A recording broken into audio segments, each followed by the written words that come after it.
नमस्कार, स्वागत आहे तुमचं माझ्या यूट्यूब चॅनलमध्ये, ज्याचं नाव आहे स्वामी भक्ती मराठी. 2 मार्च 2026 वार सोमवार. तर या दिवशी आलेली आहे होळी, जिलाच आपण हुताशनी पौर्णिमा असे देखील म्हणत असतो. अत्यंत महत्त्वाचा हा दिवस असतो आणि यासोबतच या दिवशी हुताशनी पौर्णिमा आलेली आहे. त्यामुळे ही पौर्णिमा अतिशय मोठी पौर्णिमा मानली जाते आणि त्यामुळेच या दिवशी आपण अनेक उपाय आणि सेवा करत असतो. तर हा सण वाईटाचा चांगल्यावर मात म्हणजे ज्या काही वाईट गोष्टी आहेत तर आपल्या आयुष्यामध्ये त्याचं दहन व्हावं. ज्याप्रमाणे वाईट गोष्टींचं दहन झालेलं आहे त्याचप्रमाणे आपल्याही आयुष्यातील ज्या काही वाईट गोष्टी आहेत तर त्यांचं दहन व्हावं म्हणून होळीला विविध उपाय केले जातात आणि या दिवशी होळी देखील पेटवली जाते. तर होळीच्या दिवशी आपल्याला या काही प्रभावी उपाय आपल्याला या दिवशी करायचे आहेत. तुम्हाला जर शुगरची किंवा बीपीची गोळी चालू असेल तर त्यासाठी देखील आपल्याला हा उपाय करायचा आहे. आर्थिक प्रगती होण्यासाठी, त्यासोबतच लग्न जमत नसेल तरी देखील तुम्ही हे उपाय करू शकता. वर्षातून एकदाच आपल्याला हे उपाय करता येतात. त्यामुळे तुम्ही ही संधी सोडू नका आणि आवर्जून तुम्ही होळीच्या दिवशी हे उपाय करा.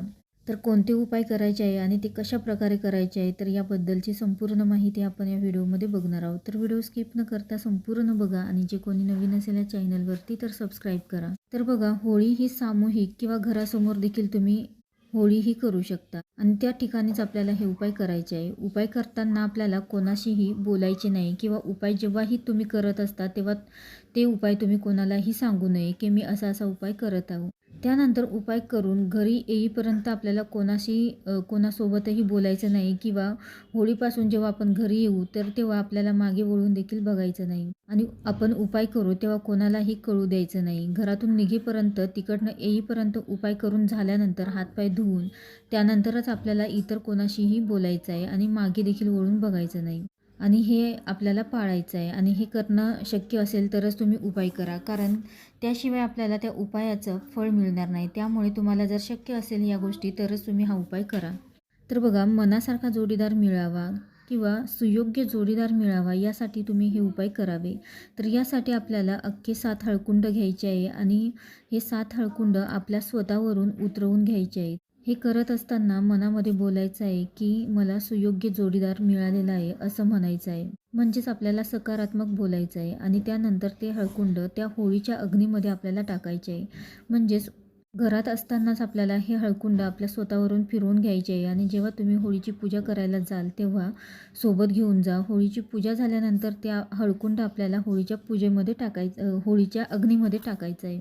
तसेच हा उपाय स्वतःसाठीच आपल्याला करायचा आहे. त्यासोबतच खूप आजारपण आहे, काही गोळ्या चालू आहेत, घरामध्ये कोणी आजार आहे किंवा गोळी कोणती ना कोणती चालूच आहे, तर यातून सुटका मिळावी यासाठी आपल्याला एक उपाय करायचा आहे. त्याचप्रमाणे कमी व्हावं, कोणताही त्रास होऊ नये यासाठी आपल्याला 5 गोमती चक्र घ्यायचे आहे. त्यानंतर 5 पिवळ्या कवड्या घ्यायच्या आहे आणि या कवड्या एक काळ्या कपड्यामध्ये या दोन्ही वस्तू म्हणजेच गोमती चक्र आणि पिवळ्या कवड्या या काळ्या कपड्यामध्ये आपल्याला घ्यायच्या आहेत आणि जी काही तुम्हाला गोळी चालू असेल, बीपीची, शुगरची जी कोणती गोळी चालू असेल तर ती एक गोळी आपल्याला त्यामध्ये ठेवायची आहे आणि हे आपल्याला होळीच्या अग्नीमध्ये दहन करायचे आहे.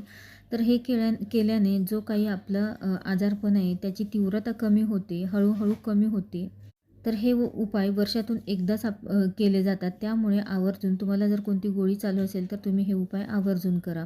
आपले जे काही प्रॉब्लेम आहे ते दहन करा. त्यासोबतच कोणतेही उपाय करत असताना आपल्यामध्ये सकारात्मकता असणे देखील तितकेच गरजेचे आहे.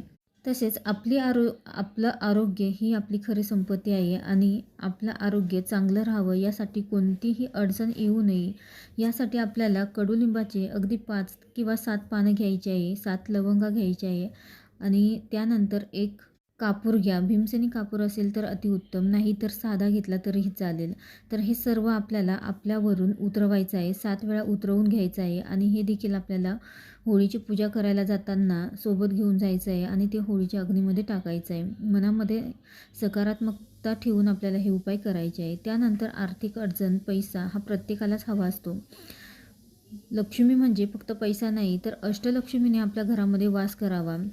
धनलक्ष्मी, धान्यलक्ष्मी, संतानलक्ष्मी, आरोग्यलक्ष्मी, तर या सर्व 8 प्रकारच्या म्हणजेच अष्टलक्ष्मी आहे. तर त्या अष्टलक्ष्मीने आपल्या घरामध्ये वास करावा यासाठी आपल्याला एक उपाय करायचा आहे. तर यासाठी आपल्याला मुठभर तांदूळ घ्यायचे आहे आणि त्यावरती हळद कुंकू आपल्याला टाकायचे आहे. म्हणजेच लाल पिवळे आपल्याला ते तांदूळ करून घ्यायचे आहे आणि त्यामध्ये एक हळकुंड घ्यायचा आहे आणि ते स्वतःवरून आपल्याला उतरवायचं आहे आणि हे देखील आपल्याला होळीच्या अग्नीमध्ये टाकून द्यायचं आहे. तर हे सर्व उतारे आपल्याला दिवसभरामध्ये करून ठेवायचे आहे. म्हणजे जे काही मी आतापर्यंत उपाय सांगितले तर ते सर्व आपल्याला उतारे आपल्यावरनं करून ठेवायचे आहे आणि जेव्हा संध्याकाळी तुम्ही होळीची पूजा करायला जाल तर तेव्हा आपल्याला ते सोबत घेऊन जायचे आहे आणि ते होळीच्या अग्नीमध्ये आपल्याला टाकायचं आहे. त्यानंतर प्रत्येकजण होळीमध्ये नारळ दहन करत असतो, कारण नारळामध्ये नकारात्मकता शोषून घेण्याची खूप शक्ती असते. ते नारळ टाकले की परत ते घेऊन येऊ नये. नारळ दहन करताना तो व्यवस्थित आपल्याला दहन करायचा आहे. म्हणजेच आपल्याला दोन्ही हातामध्ये नारळ आपल्या हातामध्ये घ्यायचा आहे आणि जो नारळाचा शेंडा आहे तर तो होळीकडे करून हातामध्ये आपल्याला दोन्ही हातांमध्ये धरायचा आहे. त्यावरती हळद कुंकू अक्षता अर्पण करायची आहे, प्रार्थना करायची आहे आणि त्यानंतर तो आपल्याला होळीच्या अग्नीमध्ये टाकायचा आहे. तसेच काही ठिकाणी नारळ टाकत नाही होळीमध्ये, तर खोबऱ्याची वाटी टाकतात. तुमच्याकडे ज्याप्रमाणे करत असेल त्याप्रमाणे तुम्ही करू शकता. तसेच तुमच्या घरामध्ये झुरळ, ढेकणं, पाली खूप साऱ्या असतील तर त्यासाठी आपल्याला गव्हाचं पीठ भिजवून घ्यायचं आहे आणि त्या पिठाची आपल्या घरामध्ये जर पाली असतील तर त्या पालीच्या आकाराची आपल्याला पिठाची आकृती बनवायची आहे, प्रतिकृती बनवायची आहे आणि ते आपल्याला आपल्या होळीच्या अग्नीमध्ये आपल्याला ते दहन करायचं आहे. तर हे केल्याने जी काही पाल असेल किंवा ढेकूण असेल तर यांचा त्रास आपल्याला आपल्या घरामध्ये आपल्याला कमी होतो असे म्हटले जाते. तर आवर्जून तुम्ही देखील करून बघू शकता.